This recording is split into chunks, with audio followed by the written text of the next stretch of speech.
So you might be in a position where for some reason your Instagram messages are getting randomly deleted. Now, what does this mean? Well, basically, you're going through and your specific Instagram messages that you've had before are now randomly not there, or maybe they've been deleted and you don't know why. Now, the very first thing that can probably end up happening, for the most part, is for one, if your specific Instagram account or if Instagram itself is having some really random issues.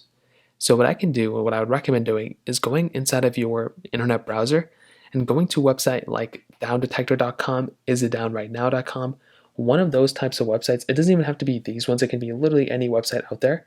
And what I would recommend doing is just making sure that Instagram isn't actually down. So go right here, find the applications that are down, and most of the time that will probably end up fixing the problem. If Instagram is on here and if Instagram is actually down, all you're going to have to do is just wait it out until they fix those issues. That is basically it. And anytime I've had issues like this, that's pretty much all I've had to basically do. So that's the very first thing I recommend doing. Now, for some reason, that doesn't end up working. Another thing you can try doing is making your way straight into your app store. So go inside of your app store just like this. And what you're going to want to do is you're going to want to search up Instagram. So search up Instagram just like how it is kind of right here. And what you're going to want to do is go and click on update.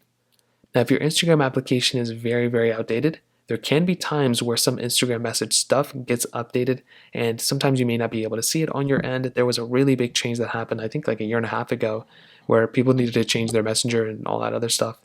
And on top of that, if you deleted your messages from Messenger or Facebook messages, sometimes those things can go and leak into Instagram, and sometimes that can cause some issues there too.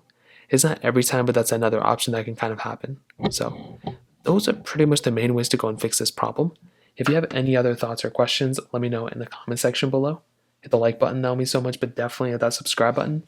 More importantly than everything else, I love every single one of you guys. Hopefully I'll catch you guys in the next video. Peace out.